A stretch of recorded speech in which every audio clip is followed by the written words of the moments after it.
إن الحمد لله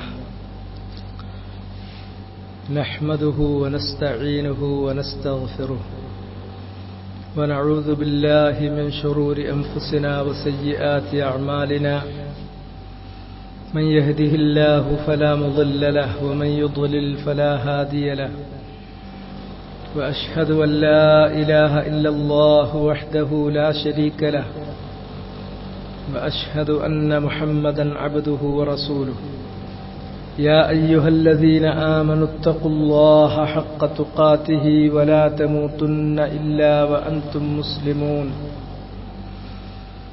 يا أيها الناس اتقوا ربكم الذي خلقكم من نفس واحدة وخلق منها زوجها وبث منهما رجالا كثيرا ونساء واتقوا الله الذي تساءلون به والأرحام إن الله كان عليكم رقيبا يا أيها الذين آمنوا اتقوا الله وقولوا قولا سديدا يصلح لكم أعمالكم ويغفر لكم ذنوبكم ومن يطع الله ورسوله فقد فاز فوزا عظيما أما بعد فإن أصدق الكلام كلام الله وخير الهدي هدي محمد صلى الله عليه وسلم وشر الأمور محدثاتها فكل محدثة بدعة وكل بدعة ضلالة وكل ضلالة في النار. സഹോദരന്മാരെ,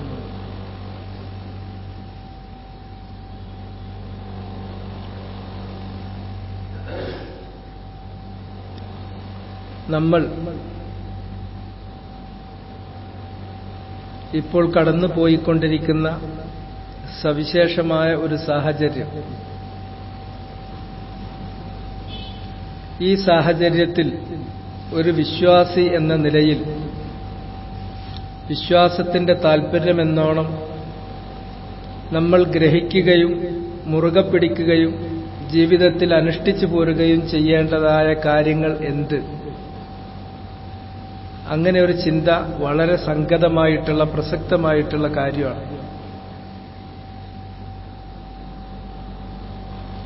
ഒരുപക്ഷെ ആലോചിക്കുന്നുണ്ടാകും ചിലർ, ഇപ്പോൾ എന്ത് പ്രത്യേകമായ സാഹചര്യത്തിലൂടെയാണ് നമ്മൾ കടന്നുപോയിക്കൊണ്ടിരിക്കുന്നത് എന്ന്. ചില ആളുകളെ സംബന്ധിച്ചിടത്തോളം അത്തരമൊരു സാഹചര്യം എന്ത് എന്നത് വിശദീകരിക്കാതെ തന്നെ അവർക്കത് കൃത്യമായി ബോധ്യവും അറിവും ഉണ്ടായിരിക്കുകയും ചെയ്യും. ആ സാഹചര്യം എന്ത് എന്നത് വിശദീകരിക്കാൻ ഞാൻ ഉദ്ദേശിക്കുന്നില്ല, ചില സൂചനകൾ മാത്രം നൽകാം.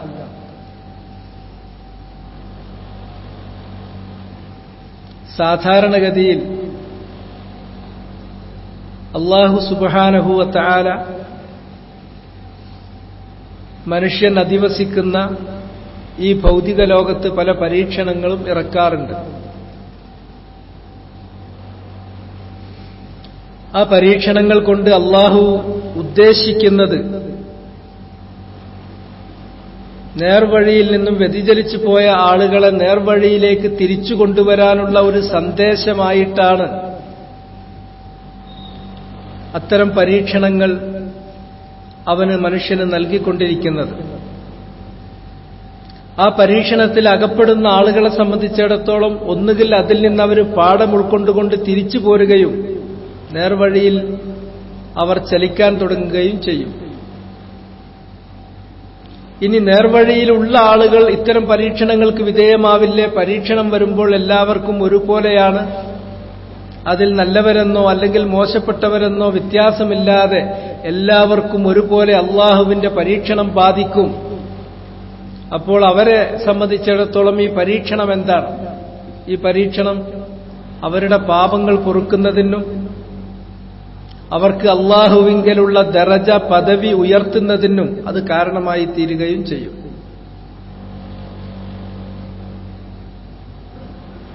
ഇങ്ങനെയുള്ള പല പരീക്ഷണങ്ങളും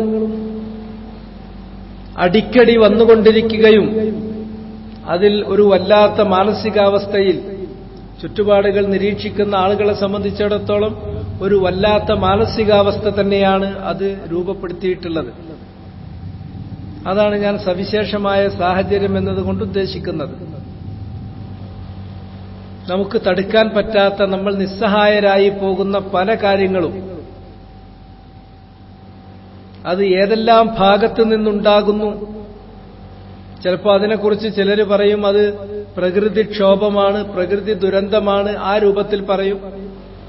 അല്ലെങ്കിൽ മനുഷ്യരിൽ തന്നെ പെട്ട ചില ആളുകൾ അവരുടെ കൈകൾ പ്രവർത്തിച്ചത് കാരണത്താലുള്ള അതിന്റെ അനർത്ഥങ്ങളാണ് എന്ന് ചിലർ പറയും. ചിലർ മനുഷ്യരിൽ തന്നെ പെട്ടിട്ടുള്ള അക്രമകാരികൾ, അവർ മറ്റു ചിലരെ ഉപദ്രവിക്കുന്ന കാര്യങ്ങളാണ് ചിലത് എന്ന് പറയും. അതൊക്കെ എന്തൊക്കെയാണെങ്കിലും പരീക്ഷണങ്ങൾ അത് ഏതു തരത്തിലുള്ളതാണെങ്കിലും ഏതെല്ലാം ഭാഗങ്ങളിൽ നിന്ന് വരുന്നതാണെങ്കിലും ശരി, നമ്മെ സംബന്ധിച്ചിടത്തോളം അത് പരീക്ഷണങ്ങളാണ്. നമ്മൾ അതിന്റെ മുന്നിൽ നിസ്സഹായരാണ്. ആ പരീക്ഷണത്തിന് ഞാൻ നേരത്തെ പറഞ്ഞ 2 സന്ദേശങ്ങളെ നൽകാനുള്ളൂ. ഒന്നുകിൽ വഴിതെറ്റിയ മനുഷ്യൻ, അവന് സന്ദേശം നൽകുന്നു, നീ തെറ്റിയാണ് മനുഷ്യ ചലിച്ചുകൊണ്ടിരിക്കുന്നത്, നേർവഴിയിലേക്ക് തിരിച്ചുവാ. അതല്ല എങ്കിൽ നല്ല വഴിയിൽ തന്നെ സഞ്ചരിച്ചുകൊണ്ടിരിക്കുന്ന മനുഷ്യനാണെങ്കിൽ അവന്റെ അടുക്കൽ സംഭവിച്ചു പോയ പാപങ്ങൾ പുറത്തു കൊടുക്കുവാനും അള്ളാഹുവെങ്കിൽ അവന്റെ പദവി ഉയർത്തുവാനും ആ പരീക്ഷണത്തിന് ഇരയാകുന്നതിലൂടെ അവന് അത് സാധിച്ചെടുക്കാൻ സാധിക്കുന്നു. ഇതൊക്കെയാണ് അതിന്റെ അർത്ഥം. ഈ സമയത്ത് അത് അതിൻ്റെതായ ആ കാര്യങ്ങൾ ആ വഴിക്ക് നീങ്ങട്ടെ, അതിലേക്ക് ഞാൻ വിശദീകരിക്കാൻ ഉദ്ദേശിക്കുന്നില്ല. നമ്മൾ എന്ത് ചെയ്യണം, അതിനെക്കുറിച്ച് മനസ്സിലാക്കിയെടുക്കേണ്ട കാര്യം എന്താണ്? ആനുകാലികങ്ങളൊക്കെ വായിക്കുകയും അല്ലെങ്കിൽ അതിനൊക്കെ ചെവി കൊടുക്കുകയും ചെയ്യുമ്പോൾ പെട്ടെന്ന് നമ്മൾ എത്തിപ്പെടുന്നൊരു കാര്യം, ഇതൊക്കെ മാൻമെയ്ഡ്, മനുഷ്യനിർമ്മിതമാണ്. ഇതൊക്കെ വലിയ കോൺക്രീറ്റ് ബിൽഡിങ്ങുകൾ നിർമ്മിച്ചത് കൊണ്ടാണ്, അല്ലെങ്കിൽ ഇന്ന രൂപത്തിലുള്ള നിർമ്മാണ പ്രവർത്തനങ്ങൾ വർദ്ധിച്ചതുകൊണ്ടാണ്, അല്ലെങ്കിൽ ഏതെങ്കിലും ചില ആളുകൾ അവർ നടത്തിയിട്ടുള്ള പഠനങ്ങളും ആ പഠനങ്ങളിൽ അവർ പറഞ്ഞിട്ടുള്ള അവരുടെ റിപ്പോർട്ടുകളും നമ്മൾ അവഗണിച്ചത് കൊണ്ടാണ്. ഇങ്ങനെ കുറേ വിശദീകരണങ്ങൾ വരും. അതുകൊണ്ട് തന്നെ പ്രകൃതി ദുരന്തങ്ങളെ നമ്മൾ എന്ത് ചെയ്യണം? നമ്മൾ നേരിടാൻ സജ്ജമായിരിക്കണം. അത് ഇന്ന കാര്യങ്ങളൊക്കെ ചെയ്തിട്ടാണ് അതിനെ നേരിടേണ്ടത്. അങ്ങനെ കുറെ നിർദ്ദേശങ്ങളും അതുപോലെ തന്നെ ഇങ്ങനെയുള്ള കുറച്ച് കാര്യങ്ങളാണ് പെട്ടെന്ന് നമ്മുടെ മനസ്സിലേക്ക് പലരും അഭിപ്രായം രേഖപ്പെടുത്തിയിട്ടും ചർച്ച ചെയ്തിട്ടും അല്ലാതെയും മറ്റുമൊക്കെ നമ്മുടെ മനസ്സിലേക്ക് വന്നിട്ടുള്ള കാര്യങ്ങൾ അതാണ്. പ്രകൃതിയെ ചൂഷണം ചെയ്തത് കൂടിപ്പോയത് കൊണ്ടാണ്, പ്രകൃതിയെ തെറ്റായി നമ്മൾ ഉപയോഗപ്പെടുത്തിയത് കൊണ്ടാണ്. ഇങ്ങനെ കുറെ കാര്യങ്ങൾ വരും. അതുകൊണ്ട് പ്രകൃതിയെ ചൂഷണം ചെയ്യുന്നത് മിതമാകണം. തെറ്റായ രൂപത്തിൽ പ്രകൃതി വിഭവങ്ങൾ നമ്മൾ ഉപയോഗപ്പെടുത്തരുത്, അത് ഇന്ന രൂപത്തിലാവണം. ഇങ്ങനെ കുറെ കാര്യങ്ങൾ പറയും. പക്ഷെ ഇതുകൊണ്ടൊക്കെ അത് തീരുമെന്ന് തോന്നുന്നില്ല. ഇതൊക്കെ ഉണ്ടാവുന്നതിന് മുമ്പും ഈ തെറ്റായ രൂപത്തിൽ പ്രകൃതിയെ മനുഷ്യൻ ചൂഷണം ചെയ്യുകയോ അല്ലെങ്കിൽ പ്രകൃതിയിൽ ഇടപെടലുകൾ നടത്തുകയോ ചെയ്യുന്നതിന് മുമ്പും ഇതുപോലുള്ള കാര്യങ്ങൾ ഉണ്ടായിട്ടുണ്ട്. ഭൂമുഖത്ത് നിന്ന് പല മനുഷ്യ നാഗരികതകളും നാമാവശേഷമായി പോയിട്ടുണ്ട്. അത് ചരിത്രം തെളിയിക്കുന്ന വസ്തുതയാണ്. ഖുർആനിൽ അല്ലാഹു സുബ്ഹാനഹു വ തആല കാര്യം നമ്മോട് ഉണർത്തിയിട്ടുള്ള കാര്യമാണ്. വകം മിൻ ഖറിയത്തിൻ അഹ്ലക്നാഹ ഫജാഅഹാ ബഅസുനാ ബയാതൻ ഔ ഹും ഖായിലൂൻ. അല്ലാഹു സുബ്ഹാനഹു വ തആല തന്നെ പറയുന്നത് ഒരത്ഭുതത്തിന്റെ ഭാഷയിലാണ്. വകം മിൻ ഖറിയ, എത്രയെത്ര ഗ്രാമവാസികൾ, എത്രയെത്ര അധിവാസ കേന്ദ്രങ്ങൾ. അഹ്ലക്നാഹ, അവയെ നാം നശിപ്പിച്ചു. ഫജാഅഹാ ബഅസുനാ ബയാതൻ ഔ ഹും ഖായിലൂൻ. നമ്മുടെ ശിക്ഷ അവർക്ക് വന്നത് ഒന്നുകിൽ അവർ രാത്രി കിടന്നുറങ്ങുന്ന സമയത്തായിരുന്നു, അതല്ലെങ്കിൽ പൂർവാന്നത്തിൽ അവർ വിശ്രമിച്ചുകൊണ്ടിരിക്കുന്ന സമയത്തായിരുന്നു നമ്മുടെ ശിക്ഷ. ഓർക്കാപ്പുറത്ത് അവരെ വന്ന് പിടിപെട്ടത്. അങ്ങനെ ശിക്ഷ വന്ന് പിടിപെട്ടിട്ടുള്ള എത്ര അധിവാസ കേന്ദ്രം ഭൂമുഖത്ത് നിന്ന് തുടച്ചു നീക്കപ്പെട്ടു. കഅൻ ലം യഗ്നൗ ബിൽ അംസ്. ഇന്നലകളിൽ അവർ ഈ ഭൂമുഖത്ത് ഉണ്ടായിട്ടേ ഇല്ല. എന്ന രൂപത്തിൽ ഒരടയാളം പോലും അവശേഷിപ്പിക്കാതെ തുടച്ചു നീക്കപ്പെട്ട തലമുറകൾ എത്ര എന്നൊക്കെ നമുക്ക് കാണാൻ പറ്റുന്നുണ്ട്. അതൊന്നും മാധവ് ഗാഡ്ഗിൽ പറഞ്ഞ കാര്യങ്ങൾ നടപ്പിലാക്കാത്തത് കൊണ്ടായിരുന്നില്ല, അല്ലെങ്കിൽ വേറെന്തൊക്കെയോ ചില പരിഹാരങ്ങൾ ചിലർ പറയുന്നത് പോലെയുള്ള താൽക്കാലിക പരിഹാരങ്ങൾ ചെയ്യാത്തത് കൊണ്ടായിരുന്നില്ല. അപ്പൊ അതിനൊക്കെ അപ്പുറത്താണ് കാര്യങ്ങൾ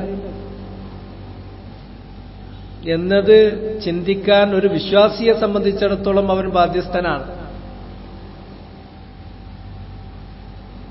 അതിന് പലതരത്തിലുള്ള ഈ വാചകം, എന്റെ ഈ വാചകത്തിനെ വിമർശിക്കാനോ അതല്ലെങ്കിൽ അതിന് വിശദീകരണം നൽകാനൊക്കെ പലർക്കും സാധിക്കും. പക്ഷേ ഈ വിശദീകരണങ്ങളൊക്കെ ആരൊക്കെ എന്തൊക്കെ പറഞ്ഞാലും ഇത്തരത്തിലുള്ള ചൊട്ടുവിദ്യകൾ കൊണ്ട് അവസാനിപ്പിക്കാവുന്ന ഒരു കാര്യമല്ല ഇത്തരം പ്രതിഭാസങ്ങൾ. അള്ളാഹുവിന്റെ ശിക്ഷകൾ, അള്ളാഹുവിന്റെ പരീക്ഷണങ്ങൾ, അതിന്റെ മാനം വേറെ ഒന്ന് തന്നെയാണ്, അതിന്റെ കാരണങ്ങൾ വേറെ ഒന്ന് തന്നെയാണ് എന്ന് അംഗീകരിക്കാതിരിക്കാൻ കഴിയില്ല. പിന്നെ കണ്ണിരുട്ടടച്ചാക്കുന്ന ആളുകൾക്ക് പറയാം അങ്ങനെയല്ല അങ്ങനെയല്ല, അതൊക്കെ വേറെ കാര്യം. അങ്ങനെ തർക്കിക്കുന്നവർക്ക് തർക്കിക്കാം. അവർ തർക്കമൊക്കെ കഴിഞ്ഞിട്ട് സ്വസ്ഥമായിട്ട് ഇരിക്കുന്ന സമയത്ത് അവരുടെ സ്പന്ദിക്കുന്ന ഹൃദയത്തിന് മീതെ കൈവച്ചിട്ടൊന്ന് ആലോചിച്ച് നോക്കിയാൽ മതി, ഇതൊക്കെ തന്നെ ആയിരുന്നോ അല്ല എന്നുള്ളത് അവർക്കും ബോധ്യപ്പെടാവുന്ന കാര്യങ്ങൾ തന്നെയാണ്. അല്ലാഹു സുബ്ഹാനഹു വ തആല പരീക്ഷണങ്ങൾ കൊണ്ടുവരുന്നത് എപ്പോഴാ? അവൻ നമുക്ക് നൽകിക്കൊണ്ടിരിക്കുന്ന നിഅമത്തുകൾ, അനുഗ്രഹങ്ങൾ അവൻ എടുത്തു മാറ്റില്ല. ഹത്താ യുഗയ്യിറു, അവർ സ്വയം നിലക്ക് അവർ ചെയ്തുകൊണ്ടിരിക്കുന്ന അവരുടെ ജീവിതചര്യകളിൽ അവർ മാറ്റം വരുത്താത്തിടത്തോളം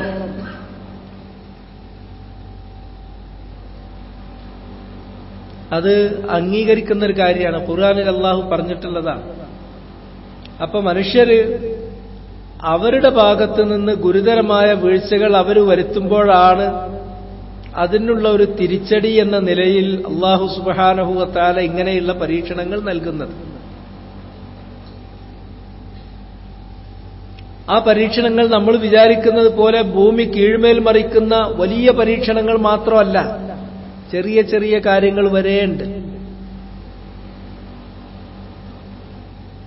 ഹത്ത ശൗക്കത്തു യുശാക്കുഹർ റജുൽ, ഒരു മനുഷ്യൻ അയാളുടെ കാലടിയിൽ കൊള്ളുന്ന ഒരു മുള്ള്, അതിന് പോലും കാരണമുണ്ട്. അവന്റെ അടുക്കലുണ്ടാകുന്ന തെറ്റുകളാണ്, കുറ്റങ്ങളാണ് അതിന് കാരണം എന്ന് ഹദീസുകളിൽ വിശദീകരിക്കപ്പെട്ടിട്ടുണ്ട്.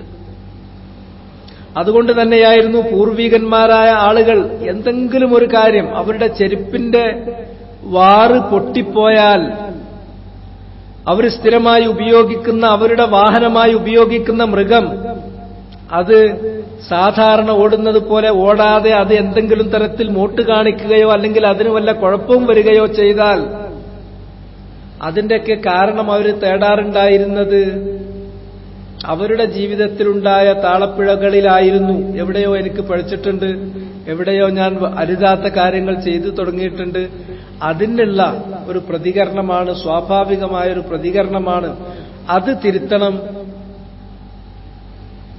അത് നീ കണ്ടെത്തി തിരുത്തണം എന്നതാണ് ഈ താളപ്പിഴയുടെ അർത്ഥം എന്നായിരുന്നു പൂർവികരായ ആളുകൾ ചിന്തിച്ചിരുന്നത്.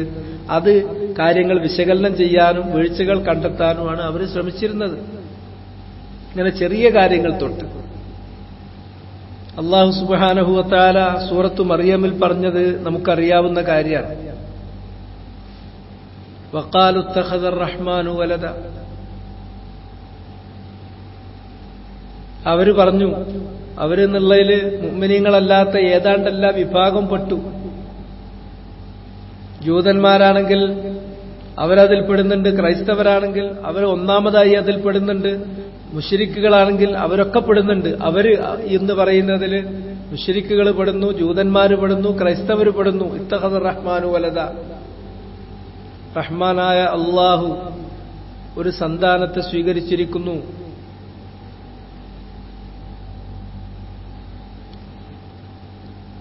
സാധാരണഗതിയിൽ നമ്മൾ കരുതുക നമ്മളടുക്കലുണ്ടാകുന്ന വീഴ്ച എന്ന് പറഞ്ഞാൽ ഒന്നുകിൽ മദ്യപിക്കുന്നു, അല്ലെങ്കിൽ ചൂതാട്ടം നടത്തുന്നു, അതല്ലെങ്കിൽ പിന്നെ വ്യഭിചരിക്കുന്നു, ഇങ്ങനെ കുറച്ച് കാര്യങ്ങൾ, അല്ലെങ്കിൽ ചതി കാണിക്കുന്നു, അല്ലെങ്കിൽ വഞ്ചന കാണിക്കുന്നു, ഇങ്ങനെ കുറച്ച് കാര്യങ്ങൾ, സാമൂഹ്യമായി മോശമെന്ന് പറയുന്ന കുറച്ച് കാര്യങ്ങളെക്കുറിച്ച് നമ്മുടെ മനസ്സിൽ വരും. അത് തെറ്റും ഗുരുതരമായ കാര്യങ്ങളും ആയിരിക്കുമ്പോൾ തന്നെ തെറ്റുകളുടെ കൂട്ടത്തിൽ രണ്ടാം നിരയിൽ വരുന്ന കാര്യങ്ങളാണിത്. തെറ്റുകളുടെ കൂട്ടത്തിൽ ഒന്നാം നിരയിൽ ഉൾപ്പെടുന്ന വലിയ കാര്യങ്ങളുണ്ട്. അതെന്താന്ന് ചോദിച്ചാൽ ഒരു മനുഷ്യന്റെ വിശ്വാസവുമായി ബന്ധപ്പെട്ട കാര്യങ്ങളിൽ അവൻ വരുത്തുന്ന തെറ്റുകളാണ്. വിശ്വാസപരമായ കാര്യങ്ങളിൽ വീഴ്ചകൾ വരുത്തിയിട്ടുണ്ടെങ്കിൽ അവന് അവനെക്കുറിച്ചും അവന്റെ ജീവിതത്തെക്കുറിച്ചും അവൻ ജീവിക്കുന്ന ഈ പ്രപഞ്ചത്തെക്കുറിച്ചും അവനെയും ഈ പ്രപഞ്ചത്തെയും സൃഷ്ടിക്കുകയും നിയന്ത്രിക്കുകയും പരിപാലിക്കുകയും ചെയ്യുന്ന അള്ളാഹുവിനെക്കുറിച്ചുമൊക്കെയുള്ള അവന്റെ സങ്കല്പങ്ങൾ, അവന്റെ വിഭാവനകൾ, അതിൽ വലിയ തെറ്റ് സംഭവിക്കും, വലിയ വൈകല്യങ്ങൾ സംഭവിക്കും. ആ വീക്ഷണ വൈകല്യങ്ങൾ അല്ലെങ്കിൽ ആ വിശ്വാസങ്ങളിലുണ്ടാകുന്ന വിഭാവനകളിലുണ്ടാകുന്ന ഈ തെറ്റുകൾ അവന്റെ ജീവിതത്തെ അടിമുടി അവന്റെ സമീപനങ്ങളിലും അവന്റെ വീക്ഷണങ്ങളിലും അവന്റെ വാക്കുകളിലും അവന്റെ പ്രവർത്തനങ്ങളിലും എല്ലാം അത് നിഴലിക്കും. എല്ലാറ്റിനെയും അത് വളരെ വിപരീതമായി സ്വാധീനിക്കുമെന്ന കാര്യം ഉറപ്പാണ്. അതുകൊണ്ട് ഒന്നാം നിരയിൽ കിടക്കുന്ന തെറ്റുകൾ എന്ന് പറയുന്നത് മദ്യപിച്ചു, ചൂതാട്ടം നടത്തി, അല്ലെങ്കിൽ ഒരുത്തനെ വഞ്ചിച്ചു, ഇങ്ങനെ പറയുന്ന തെറ്റുകളല്ല. അത് ഗുരുതരമായ തെറ്റുകളാണ്. അതിലേക്കൊക്കെ ഒരു മനുഷ്യൻ പലപ്പോഴും എത്തിപ്പെടുന്നത് ജീവിതത്തെക്കുറിച്ചുള്ള അവന്റെ വീക്ഷണത്തിൽ അപാകതകൾ സംഭവിക്കുമ്പോഴാണ്. ജീവിതത്തെക്കുറിച്ചുള്ള അവന്റെ വീക്ഷണത്തിൽ അപാകതകളോ അതല്ലെങ്കിൽ ആ ജീവിത വീക്ഷണം സമഗ്രമല്ലാതായിത്തീരുകയോ ചെയ്യുമ്പോഴാണ്. എന്നാൽ വളരെ സമഗ്രവും കുറ്റമറ്റതുമായൊരു ജീവിത വീക്ഷണം അതെവിടുന്നേ കിട്ടൂ? അവന്റെ വിശ്വാസങ്ങൾ കുറ്റമറ്റതാവണം. അള്ളാഹു പുത്രനെ സ്വീകരിച്ചു എന്ന് പറഞ്ഞു എങ്കിൽ പിന്നെ അള്ളാഹുവിന്റെ അടുക്കൽ കാര്യങ്ങൾ നേടാൻ ആ പുത്രനിലൂടെ അങ്ങ് പോയി ശുപാർശ നേടി ആ പുത്രന്റെ ഇഷ്ടം വാങ്ങിയാൽ മതി, കാര്യം തീർന്നു എന്നായി. അങ്ങനെ വരുമ്പോൾ നമുക്ക് വേണ്ട എല്ലാ തോന്നിവാസവും 65 വർഷവും ചെയ്യാൻ, ജീവിതം ഒരു പുരുഷായുസ് മുഴുവനും തോന്നിവാസം ചെയ്യാം. അതൊക്കെ കഴിഞ്ഞിട്ട് ഈ പുത്രനെ ഒന്ന് പ്രസാദിപ്പിച്ചാൽ പുത്രന്റെ ഈ പ്രസാദം കൊണ്ട് അള്ളാന്റെ അടുക്കൽ നിന്ന് വല്ല കാര്യം നേടി രക്ഷപ്പെടാമെന്ന് വരും. അങ്ങനത്തെ ആളുകൾ എവിടുന്ന് നന്നാവാനാ? അതുകൊണ്ടാണ് ഞാൻ പറഞ്ഞത്, അവന്റെ വിശ്വാസമാണ് കുറ്റമറ്റ ഒരു ജീവിത വീക്ഷണം അവന് നൽകുന്നത്. അവന്റെ ജീവിത വീക്ഷണം കുറ്റമറ്റതാകണമെങ്കിൽ വിശ്വാസം കുറ്റമറ്റതാകണം. അതുകൊണ്ട് വിശ്വാസത്തിലുണ്ടാകുന്ന പിഴവുകൾ എന്ന് പറയുന്നതാണ് ഒന്നാം നിരയിലുള്ള പിഴവുകൾ. ഇങ്ങനത്തെ പിഴവ് വരുത്തുന്ന ആളുകളെക്കുറിച്ച് അള്ളാഹു പറഞ്ഞു, വഖാലുത്തഖദ റഹ്മാനു വലദ ലഖദ് ജിഅ്തും ശൈഅൻ ഇദ്ദ. അള്ളാഹ് പുത്രനെ സ്വീകരിച്ചു എന്ന് പറയുമ്പോൾ എന്താ ഇത്ര ഭയങ്കര പ്രശ്നം? അള്ളാഹ് പറയുന്നത് വളരെ ഗുരുതരമായ, അതിഗുരുതരമായ ഒരു കാര്യമാണ് നിങ്ങൾ ചമച്ചുകൊണ്ടുവന്നിരിക്കുന്നത്.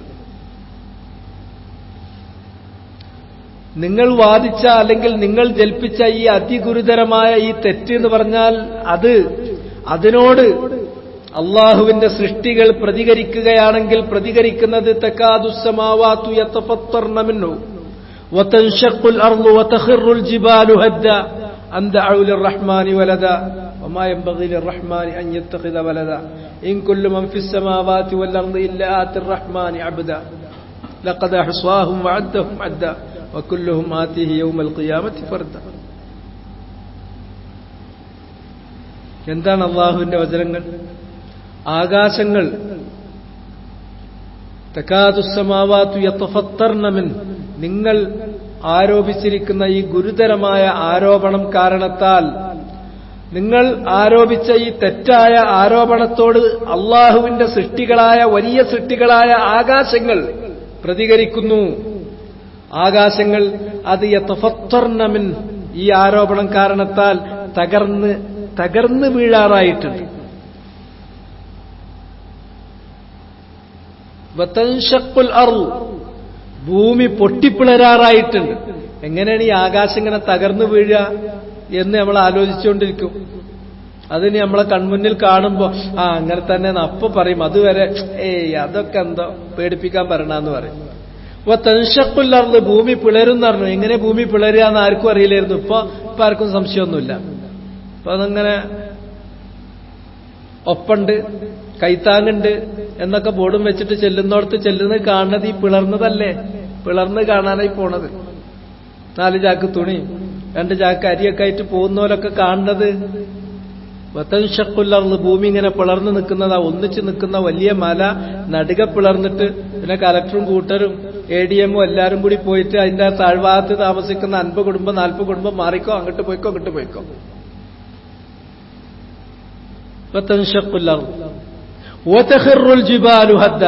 മലകളെല്ലാം തന്നെ തരിപ്പണമായിട്ട് ഇങ്ങോട്ട് പൊട്ടിപ്പിളർന്ന് ഒലിച്ചു പോരുക. അങ്ങനെ പോന്നല്ലപ്പോ. അതൊക്കെ എങ്ങനെയാന്നുള്ളത് നേരത്തെ ആയത്തോതുമ്പോ അതൊക്കെ പേടിപ്പിക്കാൻ പറയണ. അതൊന്നും വരൂലാന്ന്. ഇതാണ് മനസ്സിങ്ങനെ തിരിച്ച് പിശാച് ഇങ്ങനെ മനസ്സിൽ മന്ത്രിച്ചിരുന്നത്. അതൊക്കെ പേടിപ്പിക്കാൻ പറഞ്ഞു. അതൊക്കെ ഉമ്മാമ കഥയല്ലേ. ഇപ്പൊ ഉമ്മാമ കഥ അവിടുന്നൊക്കെ വിട്ട് നേരെ സത്യമായി കണ്ണോണ്ട് കണ്ട് ശരീരം കൊണ്ട് അനുഭവിച്ച്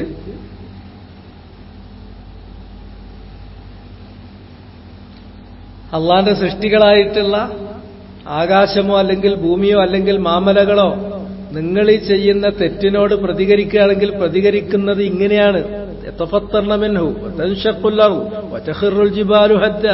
കാരണം റഹ്മാനി വലദ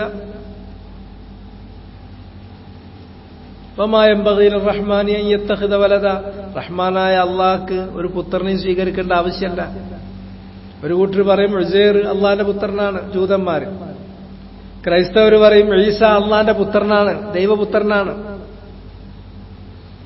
അതേപോലെ തന്നെ മുശ്രിക്കീങ്ങളായ ആളുകൾ പറയും മലക്കുകൾ അള്ളാഹുവിന്റെ പുത്രിമാരാണ്. ഇങ്ങനെ അള്ളാഹ്ക്ക് മക്കളുണ്ട് എന്ന് പറയാത്തവര് മുവഹിദീങ്ങൾ മാത്രമാണ്. അത് വളരെ വിരലിലുണ്ടാവുന്ന ആൾക്കാർ മാത്രമായിരിക്കും. ബാക്കിയുള്ളവരൊക്കെ ഇതുപോലുള്ള എന്തെങ്കിലും വിഡ്ഢിത്തം പറയും. ആ വിഡ്ഢിത്തം അവർക്കൊരു ആശ്വാസമാണ്. ഈ ജാതി തെറ്റായ വിശ്വാസം പിശാച് പറഞ്ഞു കൊടുക്കുന്നത് മനസ്സ് പെട്ടെന്ന് അബ്സോർവ് ചെയ്യണത് അതൊരു സൗകര്യമാണ്. എന്താ സൗകര്യം എന്നറിയോ? ക്രൈസ്തവരായ ആളുകൾക്ക് എന്ത് തരം തോന്നിയാസവും ജീവിതത്തിൽ കാണിച്ചിട്ട് അവസാനം ഈശോ മശീഹന്റെ മുന്നിൽ പോയിട്ട് ഒന്ന് കുമ്പസരിച്ച് കുറ്റമേറ്റ് പറഞ്ഞിട്ടുണ്ടെങ്കിൽ കഴിഞ്ഞു. അത് യേശു ആ തെറ്റ് പാപമേറ്റെടുത്ത് കുരിശ് കയറി നമ്മൾ ആദ്യം വൃത്തിയായി. എന്താ തെറ്റ് ചെയ്യാൻ എന്താ പേടി? ഈശോ മശീഹ നമുക്ക് വേണ്ടിയിട്ട് കുരിശ് കയറിയില്ലേ? ഇങ്ങനത്തെ കുറെ സൗകര്യങ്ങൾ ഈ തെറ്റായ വിശ്വാസങ്ങൾ സ്വീകരിക്കുമ്പോൾ നമുക്ക് കിട്ടുന്നുണ്ട്. ആ സൗകര്യത്തിന് വേണ്ടിയിട്ടാണ് ഈ അന്ധവിശ്വാസങ്ങൾ, മൂഢസങ്കല്പങ്ങൾ അത് കാര്യമായിട്ട് വിശ്വാസമായിട്ട് കൊണ്ടെടുക്കുന്നത്. ഈ സൗകര്യത്തിനും കൂടിയിട്ട് വേണ്ടിയിട്ടാണ്. അങ്ങനെയല്ല. ഒരു മനുഷ്യൻ ചെയ്യുന്ന പ്രവർത്തനങ്ങൾക്ക് ചെറുതിനും വലുതിനും അവൻ ഉത്തരവാദിയാണ്, അവൻ ഉത്തരം പറയണം എന്ന് തന്നെയാണ് സത്യം. അത് സ്വീകരിക്കുമ്പോൾ കുറച്ചൊരു ബേജാറുണ്ടാവും, ഉള്ളിൽ ചെറിയൊരു പ്രശ്നം ഉണ്ടാവും. وأنذر به الذين يخافون أن يحشروا إلى ربهم ليس لهم من دونه ولي ولا شفيع لعلهم يتذكرون. وأنذر അതുകൊണ്ട് ഈ തരത്തിലുള്ള കുറുക്ക് വഴികൾ മാറ്റിവെച്ചിട്ട് മുഹമ്മദ് നബിയോട് അള്ളാഹ് പറയുന്നത് വഅൻദിർ ബിഹി, ഖുർആൻ കൊണ്ട് അവർക്ക് താക്കീത് നൽകും. ഖുർആന്റെ ആയത്ത് 1 by 1 ഓതി കേൾപ്പിച്ചു കൊടുത്തിട്ട് അവർക്ക് താക്കീത് കൊടുത്തേക്കും. ഇനി ആ വിവരം കിട്ടിയില്ല എന്ന് പറയരുത്, മുന്നറിയിപ്പ് കൊടുക്കും. അല്ലദീന യഖാഫൂന അൻ യുഹ്ശറു ഇലാ റബ്ബിഹിം, നാളെ പിറ്റേന്ന് അള്ളാന്റെ മുമ്പാകെ ഒരുമിച്ച് കൂട്ടപ്പെടും. അവന്റെ മുന്നിൽ എഴുന്നേറ്റ് നിന്ന് ഓരോരുത്തരായിട്ട് സ്വന്തം നിലയിൽ അവന്റെ ചെയ്തികൾക്ക് ഉത്തരം പറയേണ്ടി വരും എന്ന് ഭയപ്പെടുന്ന ആളുകൾക്ക്. ലൈസ ലഹും മിൻ ദൂനിഹി വലിയ്യും വലാ ശഫീഉ, അള്ളാന്റെ അടുക്കൽ ശുപാർശ പറയാനോ അല്ലെങ്കിൽ അവരെ സഹായിക്കാനോ ഒരു ശുപാർശക്കാരനോ അല്ലെങ്കിൽ ഒരു വലിയ ഉണ്ടാകൂല. അവനവനെ രക്ഷിക്കാൻ കാരണമായി തീരുന്നത് അവനവന്റെ പ്രവർത്തനങ്ങൾ മാത്രം. അവനവന്റെ വിശ്വാസവും പ്രവർത്തനവും ശരിയല്ലെങ്കിൽ അവൻ രക്ഷപ്പെടാൻ പോകുന്നില്ല. ഇത് കുറച്ച് അസ്വസ്ഥത ഉണ്ടാക്കുന്ന കാര്യമാണ്. ഇതിലൊരു കംഫർട്ട് സോൺ ഇല്ല. ഇത് നമ്മുടെ വാക്കിന് പ്രവർത്തിക്കും, നമ്മൾ ഉത്തരവാദിയാന്ന് വരുമ്പോൾ കുറച്ച് പ്രയാസമാണ്. അപ്പൊ അതിൽ നിന്ന് പെട്ടെന്ന് തന്നെ പിശാച് പറഞ്ഞു കൊടുക്കുന്ന ഇത്തരം കുറുക്കു വഴിയിലേക്ക് മനുഷ്യന്റെ മനസ്സ് ചാടിക്കൊണ്ടിരിക്കും. പക്ഷെ അതിന്റെ പരിണിതി എന്താന്ന് ചോദിച്ചാൽ അവൻ ഏറ്റവും കടുത്ത അപമാനവീകരണത്തിന് വിധേയമാകും, ഏറ്റവും മോശമായ സാഹചര്യത്തിലേക്ക് അവൻ പോകും. അതാണ് അതിന്റെ പ്രശ്നം. അത് പോയി കഴിഞ്ഞിട്ടുണ്ടെങ്കിൽ പിന്നെ രക്ഷയല്ല. അതുകൊണ്ട് പിന്നെ അങ്ങനെ മനുഷ്യന്മാർ മോശമാകുമ്പോൾ മനുഷ്യ നീ മോശമാണ്, നീ ഇങ്ങോട്ട് വാ എന്ന് പറയാൻ അള്ളാഹ് ഇടയ്ക്കിടയ്ക്ക് ഇങ്ങനെ ഓരോന്ന് കൊടുത്തുകൊണ്ടിരിക്കും. ആ കൊടുക്കുന്നത് ചിലപ്പോ നല്ല കൊടുക്കൽ കൊടുക്കും, ഒന്നിച്ചൺ പോകും, ഒന്നൊക്കെ ഒരു ഭാഗമൊക്കെ ഒന്നിച്ചൺ പോകും. അങ്ങനെ ശിക്ഷിക്കുന്നതിനെ സംബന്ധിച്ചിടത്തോളം ഖുർആനിൽ അള്ളാഹു പറഞ്ഞത് 2 സുരക്ഷിതത്വങ്ങൾ നിങ്ങൾക്കുണ്ട് എന്ന് നബിനോട് പറഞ്ഞു. ഒന്ന്, മുഹമ്മദ് നബി അവരുടെ കൂട്ടത്തിൽ ജീവിച്ചിരിക്കുന്നിടത്തോളം കാലം അവരെ അള്ളാഹ് ഒന്നിച്ച് നശിപ്പിക്കാൻ പോകുന്നില്ല. മുഹമ്മദ് നബി മരണപ്പെട്ടു കഴിഞ്ഞു, അതോടുകൂടിയിട്ട് ഒരു സുരക്ഷിതത്വം നീങ്ങി. രണ്ടാമത്തൊരു കാര്യം പറഞ്ഞത് വഅഹ്ലുഹ, ആ പട്ടണവാസികൾ അള്ളാഹുവിനോട് ഇസ്തിഗ്ഫാർ ചെയ്യുന്ന, റബ്ബേ തെറ്റ് സംഭവിച്ചു പോയി, തെറ്റിനെ തെറ്റായി കാണുകയും അതിനെ നന്മയായി ദുർവ്യാഖ്യാനിച്ച് അതിനെ അംഗീകരിക്കല്ലാതെ തെറ്റായി കാണുകയും ആ സംഭവിച്ചു പോയ തെറ്റിൽ ഖേദം തോന്നുകയും അതിൽ ഇനി ഒരിക്കലും ഞാൻ മടങ്ങി വരില്ല റബ്ബേ, സംഭവിച്ചത് സംഭവിച്ചു, അത് നീ എന്നോട് പൊറുക്കണമേ എന്ന് ഇസ്തിഗ്ഫാർ നടത്തുകയും ചെയ്യുന്ന മനസ്ഥിതി ഉള്ളിടത്തോളം, അത്തരം ആളുകൾ ഉള്ളിടത്തോളം അള്ളാഹ് അവരെ ശിക്ഷിക്കൂല. ഇസ്തിഗ്ഫാറാണ് രണ്ടാമത്തേത് പറഞ്ഞത്. അത് തന്നെ മറ്റൊരു സ്ഥലത്ത് വഅഹ്ലുഹ മുസ്ലിഹു എന്നും പറയുന്നുണ്ട്. ആ പട്ടണവാസികൾ ഇസ്ലാഹ് വരുത്തുന്നവരാണ്.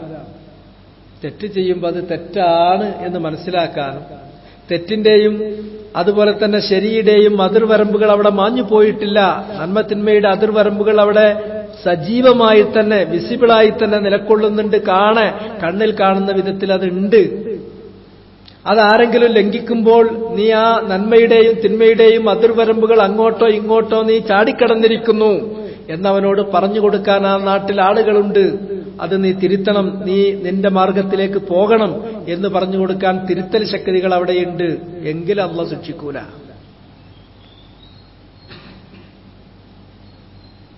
മറിച്ച് നന്മയേത് തിന്മയേത് എന്ന അതിർവരമ്പ് നീങ്ങിപ്പോയെന്ന കാലത്ത് എന്തും പ്രതീക്ഷിച്ചു. മുഹമ്മദ് നബിന്റെ കാലം കഴിഞ്ഞു, ആ സുരക്ഷിതത്വം പോയി. ഇനി നന്മയുടെയും തിന്മയുടെയും അതിർവരമ്പ് പറ്റ മാഞ്ഞു പോയി. ഇത് നന്മ ഇത് തിന്മ എന്നുള്ളതില്ല. ഏറ്റവും വലിയ നന്മ എന്താ? ഇപ്പൊ എല്ലാവരും ഏറ്റവും വലിയ നന്മയായിട്ട് കണക്കുകൂട്ടുന്നത് അള്ളാഹ്ക്ക് പുത്രനുണ്ട്, അള്ളാഹ്ക്ക് പുത്രിയുണ്ട്, അള്ളാന്റെ പങ്കുകാരാണ്, അള്ളാന്റെ ശുപാർശക്കാരാണ്, ദൈവങ്ങളാണ്, ദേവതകളാണ് എന്ന് പറയുന്നവരെ അത് പെയിന്റ് അടിച്ചു കൊടുക്കുക. അതാപ്പോ പുണ്യായിട്ട് കാണുന്നത്.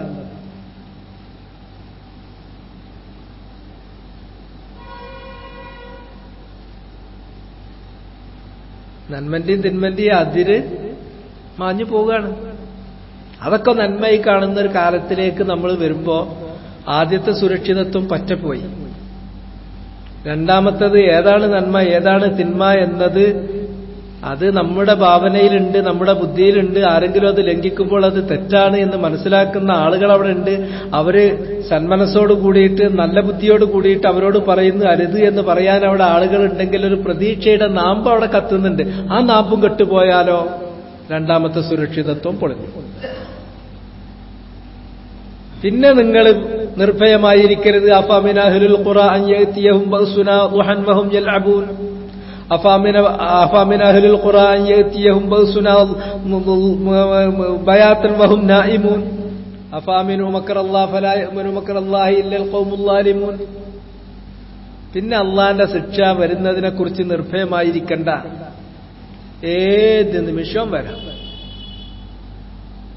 രണ്ട് സുരക്ഷിതത്വമായിരുന്നു നമുക്കുണ്ടായിരുന്നത്. ഒന്ന് റസൂലുള്ളാഹ് നമ്മളെ കൂട്ടത്തില്, മുസ്ലിങ്ങളെ കൂട്ടത്തിൽ, മുഅ്മിനീങ്ങളെ കൂട്ടത്തിൽ ഉമ്മത്തിന്റെ നടുക്കൽ ജീവിച്ചിരിക്കുകയാണെങ്കിൽ വരൂലായിരുന്നു. അത് അള്ളാന്റെ ഒരു ഉറപ്പാ. രണ്ടാമത്തത് നന്മയും തിന്മയും മനസ്സിലാക്കിയിട്ട് നന്മയെ നന്മയായി കാണാനും തിന്മയെ തിന്മയായി കാണാനും നന്മ തിന്മ ലംഘിക്കുന്ന ആളുകളോട് നീ തെറ്റാണ് ചെയ്തത് എന്ന് ചൂണ്ടിക്കാണിക്കുകയും അത് തിരുത്താൻ പറയുകയും ചെയ്യുന്ന ഒരു ചെറിയ ശക്തിയെങ്കിലും, നന്മ വരുത്തുന്ന ഒരു ചെറിയ വിഭാഗമെങ്കിലും, നന്മയുടെ ഒരു ചെറിയ നാമ്പെങ്കിലും അവിടെ അണയാതിരിക്കുന്നുവെങ്കിൽ അവരെ അള്ളാഹ് വെച്ചുകൂടി നശിപ്പിക്കൂല എന്ന് പറഞ്ഞു. അതും പോയി. ഇപ്പത്തെ നന്മ കൂടിയാടൽ മാത്രമാണ്. അവിടേക്കെത്തി നമ്മുടെ വീക്ഷണം അത്ര വികലമായി. കൂടിയാടിയാൽ മതി.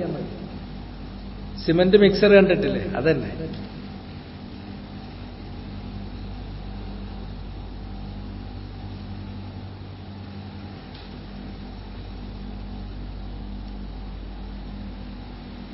അങ്ങനെ വരുമ്പോ നിങ്ങൾ നിർഭയമായിരിക്കണ്ട.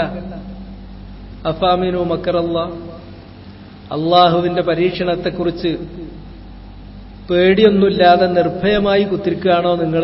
അള്ളാഹ് നമ്മോട് ചോദിക്കുന്നത്. ഫലാ യഅ്മനു മക്കറല്ലാഹി ഇല്ലൽ ഖൗമുൽ ളാലിമൂൻ.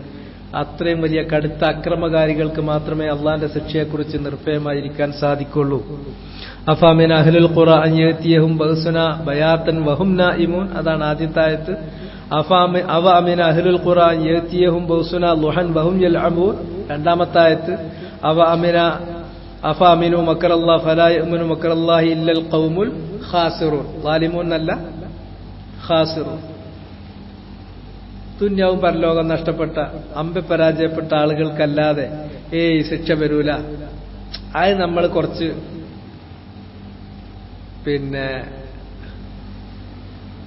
സമയത്ത് തന്നെ ഡാം മാനേജ് ചെയ്താൽ മതി. ഡാം മാനേജ്മെന്റിൽ വളരെ സയന്റിഫിക് ആയിട്ട് പ്രൊഫഷണലായിട്ട് മാനേജ് ചെയ്താൽ തീരും.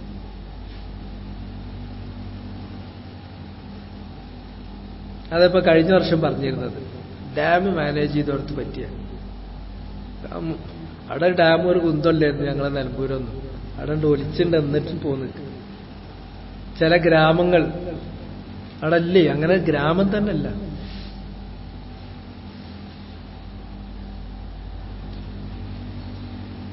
അപ്പോ ചിലർക്കൊക്കെ അതൊക്കെ അവിടെയാണ് ഇവിടെയാണ് ഇങ്ങോട്ടാണ്. കഴിഞ്ഞാണ് നിങ്ങളെ ഭാഗത്താണ്, ഞങ്ങൾക്കൊന്നും ഇല്ലാന്ന് തോന്നി. ഇത്തവണ ഞങ്ങളെ ഭാഗത്ത് ഇങ്ങോട്ട് വന്നു. ഇനിയിപ്പതാ പറയണത് ഇനി ഇതേമാതിരി തന്നെ വന്നുകൊണ്ടിരിക്കുന്നു. അതന്നെയാണ് എല്ലാ സൂചനയും. അതന്നെ എപ്പോഴും വരാം, അതെവിടെയും വരാം. ശാസ്ത്രീയ വിശകലനം തന്നെ അങ്ങനെയാണ്. സോയിൽ പൈപ്പിംഗ്, കുഴലീകൃത മണ്ണൊലിപ്പ്, അങ്ങനെയൊക്കെ കുറെ വാചകങ്ങളൊക്കെ പറഞ്ഞു പഠിപ്പിച്ചു തരും. ഭൂമിന്റെ അടിയിലെ ഇങ്ങനെ ടണല് രൂപപ്പെട്ടിരിക്കും. ഭൂമിയിലേക്ക് പതിക്കുന്ന വെള്ളം ഒരു മണിക്കൂറിൽ ഇത്ര സെന്റിമീറ്റർ വെള്ളം, അത് നോർമല്. അതിൽ കൂടിയിട്ടുണ്ടെങ്കിൽ അത് മേഘവിസ്ഫോടനത്തിലൂടെ ലഭിക്കുന്ന കനത്ത മഴ, അതിലും കൂടുതൽ എന്ന് പറഞ്ഞാൽ ഭൂമിക്ക് താങ്ങാൻ പറ്റാതാവുമ്പോ മുകളിൽ നിന്ന് ഇങ്ങോട്ട് പെയ്യുന്ന മാതിരി താഴത്തുനിന്ന് ഇങ്ങോട്ടും പൊന്തും. പിന്നെ കുഴമ്പായിട്ട് ഒന്നായിട്ട് ഒലിച്ചിന് പോരും. അതെവിടെയും പോരും. അങ്ങനെ സോയിൽ പൈപ്പിംഗ് നടക്കുന്നത് ഇവരെന്നെ പറഞ്ഞു പേടിപ്പിക്കും. അപ്പോ സോയിൽ പൈപ്പിംഗ് ഒഴിവാക്കാൻ ഞാൻ എന്തെന്ന് ആലോചിച്ചെന്നിട്ട് കാര്യമില്ല. അത് ഒഴിവാക്കാനുള്ള പണി, അതിനുള്ള മരുന്ന് വെക്കേണ്ടത് മനുഷ്യന്റെ മനസ്സിലാണ്. മനസ്സിൽ മരുന്ന് വെച്ച് ജീവിതത്തിൽ അതിന്റെ പരിക്കുകൾ തീരുമ്പോൾ നമ്മളെ പൊതിഞ്ഞു നിൽക്കുന്ന, നമ്മളെ വലയം ചെയ്ത് നിൽക്കുന്ന പ്രകൃതി എന്ന് നമ്മൾ പറയുന്ന ഈ സംഗതിയിൽ അതതിന്റെ താളത്തിലേക്ക് വരും, അതതിന്റെ നിസ്വാബിലേക്ക്, അതിന്റെ യഥാസ്ഥാനത്തേക്ക് വരും. അങ്ങനെ അള്ളാന്റെ സഹായം വരുള്ളൂ. അല്ലാണ്ട് റേഷൻ കാർഡിൽ മുഹമ്മദും ഫാത്തിമയും എന്ന് പേരെഴുതിയോണ്ട് അള്ളാഹ് സഹായിക്കുമെന്ന് എവിടെയും പറഞ്ഞിട്ടില്ല. അള്ളാന്റെ സഹായത്തിന് കൈനീട്ടാൻ അവകാശമുള്ള ഒരു മനുഷ്യനെ ഈ നാട്ടിൽ കാണുന്നുമില്ല. എന്ത് പറഞ്ഞിട്ടാണ് സഹായം ചോദിക്കുക അള്ളാനോട്? റബ്ബെ ശിക്ഷിക്കല്ലേ ഞങ്ങളെ എന്ന് പറയാൻ അവകാശമുള്ള ആരല്ലത്? ഏറ്റവും മുന്തിയത് എന്ന് പറയുന്ന ആളുകളുടെ സ്ഥിതി എന്താ? ദീനുമായിട്ട് നടക്കുന്ന ആൾക്കാർ ചോറ് കഴിക്കാനല്ലേ ദീന്. ഇവിടുത്തെ മതസംഘടനകൾ എന്ന് പറഞ്ഞാൽ കോർപ്പറേറ്റ് മതസംഘടനകളല്ലേ? അത് പൈസ ഉണ്ടാക്കാനല്ലേ? അള്ളാന്റെ മുന്നിലൊരു മനുഷ്യൻ എങ്ങനെയാണോ താഴേണ്ടത് ആ രൂപത്തിൽ താഴ്മ കാണിക്കാൻ, ഉൾബൂദിയത്ത് കാണിക്കാൻ, അതറിയണ ഉൾബൂദിയത്ത് എന്ന് പറയുന്ന ആശയം അറിയുന്ന ആൾക്കാർ ഈ ഭൂലോകത്തുണ്ടോ? ഇവിടെ ഉണ്ടോ? ആർക്കാണ് അള്ളാനോട് കയ്യുയർത്തിയിട്ട് റബ്ബെ ഞങ്ങളെ നീ ശിക്ഷിക്കല്ലെന്ന് പറയാൻ ന്യായമായും അവകാശമുള്ള ഒരു മനുഷ്യനുണ്ടോ? കുറെ ആഴ്ചകളായിട്ട് എന്റെ മനസ്സിനെ മതിച്ചുകൊണ്ടിരിക്കുന്ന ചോദ്യം എവിടെയാണ്?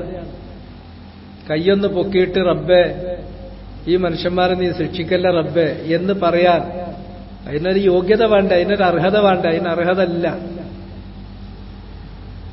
എന്ന ആ ഒരു പ്രതിസന്ധിയിൽ, ആ ഒരു കുടുക്കിലാണ് നമ്മൾ പെട്ടിട്ടുള്ളത്.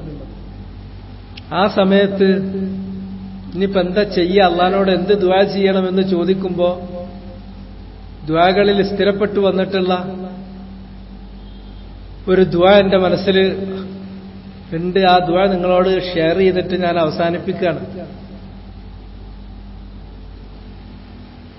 ഇമാം അഹമ്മദ്, ഹാക്കിം പോലെയുള്ള ആളുകൾ ഉദ്ധരിച്ചിട്ടുള്ള, തുർമുദിയെ പോലുള്ള ആളുകൾ ഉദ്ധരിച്ചിട്ടുള്ളത് പഴയകാലത്തെ ഇമാം ബുഖാരിയെ പോലെയുള്ള ഇമാമിയങ്ങൾ സഹീഹാണ്, സ്വീകാര്യയോഗ്യമാണെന്ന് പറഞ്ഞിട്ടുള്ള ആധുനികരിൽപ്പെട്ടിട്ടുള്ള അൽബാനിയെ പോലുള്ള ആളുകൾ സ്വീകാര്യം എന്ന് പറഞ്ഞിട്ടുള്ള ഒരു ഹദീസാണ്, ദുആണ്. അത് ഞാൻ ജസ്റ്റ് വായിക്കാം. ആ ദുആയിൽ പറയുന്നത്, അല്ലാഹുമ്മ ഇന്നി അസ്അലുക ഫിഅലൽ ഖൈറാത്ത്, റബ്ബേ നിന്നോട് ഞാൻ ചോദിക്കാം, ഫിഅലൽ ഖൈറാത്ത്, നല്ല കാര്യങ്ങൾ ചെയ്യാനുള്ള ഉദവി നീ നൽകണേ. ഖൈറാത്ത് എന്ന് പറഞ്ഞിട്ടുണ്ടെങ്കിൽ ആദ്യം തന്നെ ഒരു 4-5 കിറ്റ് ഉണ്ടാക്കി ആ കിറ്റിൽ കുറച്ച് അരിയും കുറച്ച് വെളിച്ചെണ്ണ ഇട്ട് ആണ് കൊണ്ടുപോയി കൊടുത്താൽ ഖൈറാത്ത് മുഴുവനായി എന്ന് വെക്കണ്ട. അത് ഖൈറാത്ത് പെട്ടതാണ്. പക്ഷെ അതല്ല ഒന്നാമത്തെ ഖൈറാത്ത്. ഒന്നാമത്തെ ഖൈറാത്ത് എന്നെ നിങ്ങളെ സൃഷ്ടിച്ച, ഈ ഭൂലോകത്തെ സൃഷ്ടിച്ച, ഈ ജീവിതം നമുക്കിവിടെ ഒരുക്കി തന്ന, ഇവിടെ പരീക്ഷണം ഇറക്കിക്കൊണ്ടിരിക്കുന്ന, ഇവിടെ നമുക്ക് സുഖമായ ജീവിത സന്ധാരണത്തിന് ആവശ്യമായ നല്ല സുഗമമായ അവസ്ഥ നിലനിർത്തി തന്ന ആ റബ്ബിനോട് മിനിമം നമ്മൾ കാണിക്കേണ്ട കടമ അത് പൂർത്തീകരിച്ച് നന്ദി കാണിച്ച് ജീവിക്കുക എന്നുള്ളതാണ്. അതിനാണ് ഇബാദത്തുല്ലാഹി വഹദ, അവന് നമ്മൾ വഴിപ്പെട്ട് ജീവിക്കുക എന്ന് പറഞ്ഞത്. അതാണ് ആദ്യത്തേത്. അതൊന്നുമില്ലാതെ കുറച്ച് കിറ്റ് ആണ് നിലമ്പൂർക്ക് കൊടുത്തയച്ചാൽ, കോഴിക്കോട്ട് കൊടുത്തയച്ചാൽ, കണ്ണൂർക്ക് കൊടുത്തയച്ചാൽ ഖൈറാത്ത് കഴിഞ്ഞു. കിറ്റ് മോശമെന്നല്ല, ചെയ്യണ്ടെന്നല്ല, ചെയ്തോ, ചെയ്യണം, നമ്മളും ചെയ്യുന്നുണ്ട്, ചെയ്യണം, അത് വേറെ കാര്യം. ഇപ്പൊ എന്തും പറഞ്ഞാൽ അതിന് മറിച്ച് വിശദീകരിക്കാനും പറയാനും ആളെ കുതിര കയറാനും ഒക്കെ ഇഷ്ടംപോലെ സൗകര്യം ഉണ്ടാവും. പക്ഷെ കാര്യം പറയാക്കാൻ പറ്റൂലല്ലോ. വിചാരിച്ചിട്ടിപ്പോ വേറുള്ളവര് വിചാരിച്ചിട്ട് പറയാതിരിക്കാനും പറ്റും. ഇതിലൊതുക്കരുത്. ഇത് ഖൈറാത്തിലെ 2ാമത്തെ 3ാമത്തെ പടിയാണ്. 1ാമത്തെ ഖൈറാത്ത് തുടങ്ങിയിട്ട് അവിടുന്ന് വരണം. അത് ഒരാളെയും ബുദ്ധിയിലില്ല. മാധവ് ഗാഡ്ഗിലിന്റെ റിപ്പോർട്ട് കണ്ട് നടപ്പിലാക്കിയാൽ നമ്മളാണ് വൃത്തിയാവുന്നുള്ള ആ തെറ്റിദ്ധാരണയായിട്ടൊന്നും നടക്കണ്ട. അതൊന്നും ശരിയല്ല. ഗാഡ്ഗിലുണ്ടാണതിന്റെ മുമ്പ് ഇതേമാതിരി മല ഇവിടുന്ന് ഒലിച്ചു പോയ സംഭവമുണ്ട്. കോൺക്രീറ്റ് കേരളത്തിൽ തുടങ്ങണതിന്റെ മുമ്പ് മല ഒലിച്ചു പോയ സംഭവങ്ങളുണ്ട്.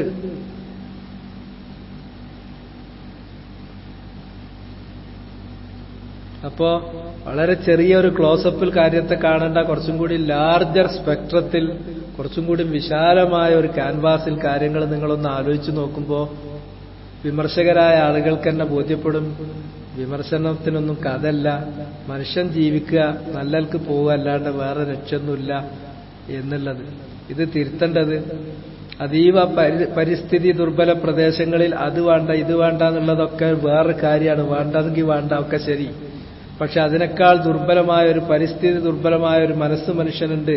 അതിനെ ശക്തിപ്പെടുത്താതെ എവിടെയും പരിഹാരം ഉണ്ടാവില്ല.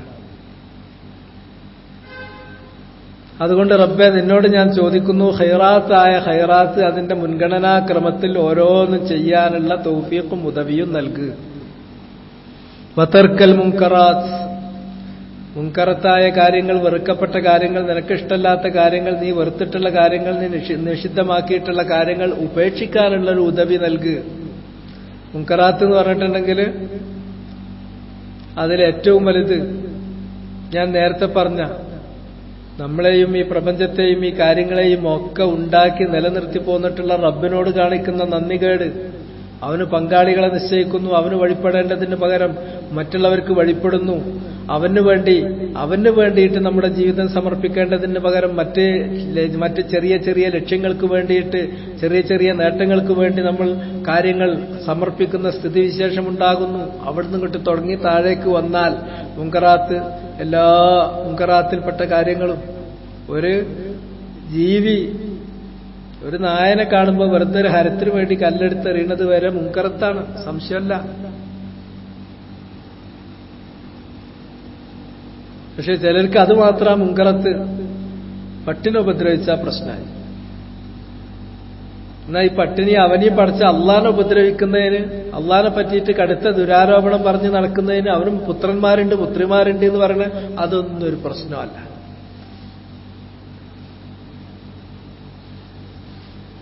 അപ്പോൾ ഓരോന്നിനും അതിൻ്റെതായ വെയിറ്റേജ് കൊടുത്ത് ഓരോന്നിനും അതിൻ്റെതായ മുൻഗണനാക്രമത്തിൽ അതിൻ്റെതായ സ്ഥാനം കൽപ്പിച്ച് ആദ്യം ഏറ്റവും ഗൗരവതരമായ കാര്യങ്ങൾ അത് കണക്കിലെടുത്ത് തന്നെ പോണം. അങ്ങനെ മുൻകറാത്തുകളായ എല്ലാ മുൻകറാത്തുകളും ഉപേക്ഷിക്കാനുള്ള തൗഫീഖ് നൽകണേ. വഹുബ്ബൽ മസാക്കീൻ, പാവങ്ങളെ സ്നേഹിക്കാനുള്ള മനസ്സ് തരണേ. വഅൻ തഗ്ഫിറ ലീ വതർഹംനി, ഒരുപാട് തെറ്റ് ചെയ്തു പോകുന്നവനാണ് ഞാൻ. മനുഷ്യൻ പറഞ്ഞാൽ ബൗണ്ട് ടു മേക്ക് മിസ്റ്റേക്ക്, അവൻ തെറ്റ് ചെയ്യും, ചെയ്യാതിരിക്കൂല. ഒട്ടും തെറ്റ് ചെയ്യാത്ത മലക്കുകളാണ്.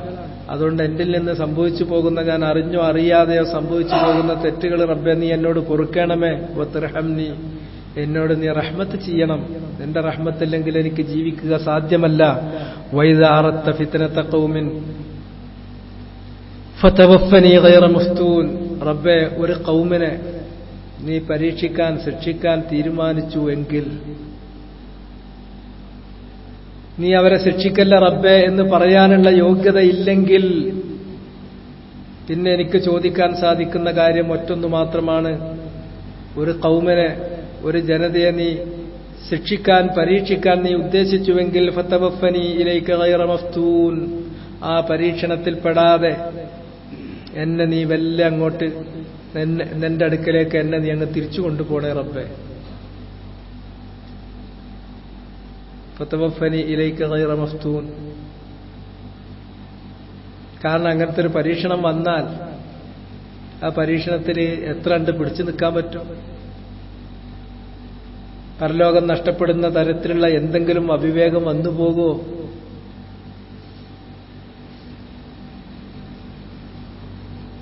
ഏതെങ്കിലും തരത്തിലുള്ള പരീക്ഷണങ്ങൾ മനുഷ്യന്മാർ ചെയ്യുന്ന തന്നെ, ഇപ്പൊ ഏതെങ്കിലും ഭരണകൂടം ചെയ്യുന്നത്, മനുഷ്യന്മാർ ചെയ്യുന്നത്, നമ്മളെപ്പോലുള്ള മനുഷ്യന്മാരെ കൈകൊണ്ടുണ്ടാക്കുന്നത്, അല്ലെങ്കിൽ നമുക്ക് പെട്ടെന്ന് തടുക്കാൻ പറ്റാത്ത ഭരണാധികാരികളുടെ ഭാഗത്തു നിന്നുണ്ടാകുന്നത്, അതല്ലെങ്കിൽ നമ്മൾ പറയുന്ന ഇത്തരത്തിലുള്ള നേച്ചുറലായിട്ടുള്ള കലാമിറ്റീസ് എന്ന് പറയുന്നത് അങ്ങനെയുള്ളത്. ഇതിലൊക്കെ എവിടെ ഒരു സംഭവത്തിന് നമ്മൾ ഇരയാവുകയാണെങ്കിൽ അവിടെ നമ്മൾ പിടിച്ചു നിൽക്കാനുള്ള നമ്മുടെ കെൽപ്പെന്ത്, നമ്മുടെ ഈമാനിന്റെ കരുത്തെന്ത് നമുക്കറിയില്ല. അതുകൊണ്ട് റബ്ബേ ഒരു പരീക്ഷണത്തിന് എന്നെ നീ വിധേയമാക്കല്ലേ. ഈ ഖൗമിനെ നീ ശിക്ഷിക്കുകയാണെങ്കിൽ ശിക്ഷിക്കണ്ട എന്ന് പറയാൻ എനിക്ക് യോഗ്യതല്ല, അതിനുള്ള യോഗ്യത ഇവരിലില്ല എങ്കിൽ റബ്ബേ എനിക്ക് നിന്നോട് കഞ്ചാനുള്ളത് ഫതവഫനി ഇലൈക ഗൈറ മഫ്തൂൻ, ആ ഫിത്നയിൽ അകപ്പെടുത്താതെ എന്നെ നീ വല്ല തിരിച്ചു കൊണ്ടുപോക റബ്ബേ. ഇതാണ് പറയാനുള്ളത്. വഅസ്അലുക ഹുബ്ബക വഹുബ്ബ മൻ യുഹിബ്ബു വഹുബ്ബ മൻ യുഹിബ്ബുക. അല്ലാഹുവേ നിന്നോട് ഞാൻ ചോദിക്കുന്നു, നിന്നോടുള്ള സ്നേഹം എനിക്ക് പ്രദാനം ചെയ്യണം. അതുപോലെ തന്നെ നിന്നെ സ്നേഹിക്കുന്നവരെ അവരെ സ്നേഹിക്കാൻ എനിക്ക് പറ്റണം. അതുപോലെ തന്നെ നിന്നിലേക്ക് അടുപ്പിക്കുന്ന, നിന്റെ സ്നേഹത്തിലേക്ക് അടുപ്പിക്കുന്ന എന്തെല്ലാം അമലുകളുണ്ടോ, പ്രവർത്തനങ്ങളുണ്ടോ, ആ പ്രവർത്തനങ്ങളോട് എനിക്ക് നീ സ്നേഹം നൽകണം. ദീർഘമായൊരു ഹദീസാണ്, ദീർഘമായൊരു പ്രാർത്ഥനയാണ്. ഇത് നബി സല്ലല്ലാഹു അലൈഹി വസല്ലം പഠിക്കാനും അത് ജീവിതത്തിൽ പ്രാവർത്തികമാക്കാനും വേണ്ടി നബി ഉപദേശിച്ചിട്ടുള്ള ഒരു കാര്യമാണ്. അതിലെ ആ ചെറിയ ഭാഗം അതുമാത്രമാണ് ഞാനിവിടെ ഈ സന്ദർഭത്തിൽ ഉണർത്താൻ ഉദ്ദേശിച്ചത്. വഇദാ അറദ്ത ഫിത്നത ഖൗം ഫഖ്ബിദ്നാ ഇലൈക ഗൈറ മഫ്തൂനീൻ. അതിന്റെ ബഹുവചന രൂപത്തിൽ അങ്ങനെയും പ്രാർത്ഥിക്കാറുണ്ട്. ആ മാനയിൽ തന്നെ ഒരു ഖൗമിനെ ശിക്ഷിക്കണം, പരീക്ഷിക്കണം എന്നാണ് നിന്റെ തീരുമാനമെങ്കിൽ ആ ശിക്ഷയിൽ, ആ പരീക്ഷണത്തിൽ അകപ്പെടാതെ ഞങ്ങളെ നീ മെല്ലെ നിന്നിലേക്ക് പിടിക്കണേ, മെല്ലെ നീ കൊണ്ടുപോകണമേ എന്നു മാത്രം പ്രാർത്ഥിക്കാൻ സാധിക്കുന്ന അത്ര സാഹചര്യങ്ങൾ വഷളായിക്കൊണ്ടാണ് പോകുന്നത്. ആരും പ്രശ്നത്തിന്റെ പരിഹാരത്തെക്കുറിച്ച് ചിന്തിക്കണില്ല. എല്ലാവരുടെയും പരിഹാരങ്ങൾ എന്ന് പറഞ്ഞാൽ, പരിഹാരത്തെക്കുറിച്ചുള്ള ചിന്ത എന്ന് പറഞ്ഞാൽ അത് മഹാ അബദ്ധമാണ്. ഇതുവരെ ഉണ്ടായതിനും വലിയ അബദ്ധമാണ്. ഓരോ വിഷയം സംഭവിക്കുമ്പോഴും അതിന് പരിഹാരമായി പറയുന്നതും അതിന് ഓടി നടന്ന് ചെയ്യുന്നതുമായ കാര്യങ്ങൾ വിലയിരുത്തിയാൽ കാണും ആകെ ഷോ ഓഫ് കാര്യങ്ങൾ മാത്രമാണ്. അള്ളാഹിനെ ഏറ്റവും അധികം വെറുപ്പിക്കുന്ന കാര്യങ്ങൾ മാത്രമാണ് ചെയ്യുന്നത്, കുറച്ച് മാത്രമല്ലാത്തതുണ്ട്. അപ്പൊ നമുക്കെല്ലാം തോന്നിപ്പോകും ഇതിലും വലുതിനി വരുമല്ലോ എന്നുള്ളത്. എന്തൊക്കെ വരാൻ പോകും. ഒരു മാലയുടെ ചരട് പൊട്ടിപ്പോയാൽ അതിലെ മാലമണികൾ ഇങ്ങനെ ഉതിർന്നു വീഴുന്നത് പോലെ ഒന്നൊന്നായിട്ട് വരാൻ നിൽക്കുന്നുണ്ട്. ഓരോരോ സംഭവവികാസങ്ങളും അങ്ങനെയാണ്. റബ്ബനാ ലാ തുആഖിദ്നാ ബിമാ ഫഅല സുഫഹാഉ മിന്നാ. മൂസ അലൈഹിസ്സലാത്തു വസ്സലാം പ്രാർത്ഥിച്ച ആ പ്രാർത്ഥനയുടെ ഏതാണ്ട് ഈ ആശയത്തിലുള്ള ദുആകൾ അമ്പിയാക്കന്മാരുടെ പ്രാർത്ഥനയിലുണ്ട്. സുഫഹാക്കൾ അവർ ചെയ്തു പോയതിന്റെ പേരിൽ റബ്ബേ ഞങ്ങളെ നീ പിടികൂടരുത്. പക്ഷെ അള്ളാന്റെ ശിക്ഷ വരികയാണെങ്കിൽ, പരീക്ഷണം വരികയാണെങ്കിൽ, അത് വത്തഖൂ ഫിത്ന ലാ തുസീബന്നല്ലദീന ളലമൂ മിൻകും ഖാസ്സ വഅലമൂ അന്നല്ലാഹ ശദീദുൽ ഇഖാബ്. ഒരു ഫിത്ന നിങ്ങൾ സൂക്ഷിക്കണം കേട്ടോ. അത് അക്രമകാരികളെ മാത്രമായിരിക്കൂല, വരുമ്പോൾ ഒന്നിച്ചാ വരിക. നിങ്ങൾ മറിഞ്ഞിരിക്കേണ്ട ഒരു കാര്യം, അന്നല്ലാഹ ശദീദുൽ ഇഖാബ്, അള്ളാഹ് ഏറ്റവും കഠിനമായി ശിക്ഷിക്കുന്നവനാണ്. അപ്പൊ അങ്ങനത്തെ ഒരു ശിക്ഷ വരാൻ തരപ്പെട്ട പ്രവർത്തനങ്ങളാണ് ഇവിടെ നടന്നുകൊണ്ടിരിക്കുന്നത്. ആരും വിഷയത്തിലേക്ക് വരുന്നില്ല, എല്ലാവരും വിഷയത്തിന്റെ പുറത്തു പോയിട്ടാണ് ചർച്ച എന്ന് വരുമ്പോ ഏറ്റവും അവസാനത്തിൽ നമുക്ക് പറയാൻ പറ്റുന്നത് വൈദാറത്ത ഫിത്നത ഖൗം ഫഖ്ബിദ്നാ ഇലൈക ഗൈറ മഫ്തൂനി. അല്ലാഹുമ്മ ജന്നിബ്നൽ ഫിതൻ മാ ളഹറ മിൻഹാ വമാ ബത്തൻ. നബി സല്ലല്ലാഹു അലൈഹി വസല്ലം ഒരിക്കൽ പറഞ്ഞു, തഅവ്വദു ബില്ലാഹി മിനൽ ഫിതൻ. ഒരു മയ്യത്ത് മറവ് ചെയ്യാൻ വേണ്ടിയിട്ട് മയ്യത്തിനവിടെ കൊണ്ടുവച്ചിട്ട് ആ ഖബർ അപ്പോഴും ശരിയായിട്ടില്ല, അത് ശരിയാക്കുന്ന പണി നടന്നുകൊണ്ടിരിക്കുകയാണ്. അപ്പോഴാണ് നബി സല്ലല്ലാഹു അലൈഹി വസല്ലം പറയുന്നത്, തഅവ്വദു ബില്ലാഹി മിനൽ ഫിതൻ. അള്ളാഹിനോട് നിങ്ങൾ കാവല് ചോദിച്ചോ അവന്റെ പരീക്ഷണങ്ങൾ, അവന്റെ ശിക്ഷകൾ വരുന്നതിൽ നിന്ന്. അത് നബി സല്ലല്ലാഹു അലൈഹി വസല്ലം 3 തവണ ആവർത്തിച്ചു. എന്നിട്ട് പറഞ്ഞു, തഅവ്വദു ബില്ലാഹി മിനൽ ഫിതൻ മാ ളഹറ മിൻഹാ വമാ ബത്തൻ. പ്രത്യക്ഷമായത്, പരോക്ഷമായത്. അങ്ങനെ ഫിത്ന വരികയും ഫിത്നയിൽ നമ്മുടെ വിശ്വാസം പരീക്ഷിക്കപ്പെടുകയും അവസാനം ഒന്നും കയ്യിലില്ലാതെ പൂർണ്ണമായി നഷ്ടപ്പെട്ടു പോവുകയും ചെയ്യുന്ന അവസ്ഥ റബ്ബേ എനിക്ക് നീ ഉണ്ടാക്കരുത്. ഒരു ഖൗമിനെ നീ പരീക്ഷിക്കുകയാണെങ്കിൽ ആ പരീക്ഷണത്തിൽ ഉൾപ്പെടാതെ ഫതവഫനാ ഫഖ്ബിദ്നാ ഇലൈക ഗൈറ മഫ്തൂനീൻ, ആ ഫിത്നയിൽ അകപ്പെടാത്തവരായി ഞങ്ങളെ മെല്ലെ നീ കൊണ്ടുപോകണമേ എന്ന് പ്രാർത്ഥിച്ചു പോകേണ്ട ഒരു സാഹചര്യത്തിലൂടെയാണ്. പ്രകൃതി ദുരന്തത്തിന്റെ കാര്യം മാത്രമല്ല, വേറെ പല കാര്യം അങ്ങനെയാണ്. ഞാൻ ഒന്നിനെക്കുറിച്ചും വിശദീകരിക്കുന്നില്ല. നിങ്ങളൊക്കെ നല്ല ബോധമുള്ള ആളുകളാണ്. അതുകൊണ്ട് ഈ ദുആ മനസ്സിലുണ്ടാവുക. നബി സല്ലല്ലാഹു അലൈഹി വസല്ലം പറഞ്ഞല്ലോ, തഅവ്വദു ബില്ലാഹി മിനൽ ഫിതനി മാ ളഹറ മിൻഹാ വമാ ബത്തൻ. അഊദു ബില്ലാഹി മിനൽ ഫിതൻ മാ ളഹറ മിൻഹാ വമാ ബത്തൻ. അതിലേറ്റവും നല്ല പ്രാർത്ഥന വൈദാറത്ത ഫിത്നത ഖൗം ഫതവഫനി ഇലൈക ഗൈറ മഫ്തൂൻ. ബഹുവചന രൂപത്തിലാണെങ്കിൽ ആ വാക്ക് മാറ്റാം, വൈദാറത്ത ഫിത്നത ഖൗം ഫഖ്ബിദ്നാ ഇലൈക ഗൈറ മഫ്തൂനീൻ. هذا والله تعالى أعلم وصلى الله وسلم على نبينا محمد وعلى آله وصحبه أجمعين. سبحانك اللهم وبحمدك أشهد أن لا إله إلا أنت أستغفرك وأتوب إليك.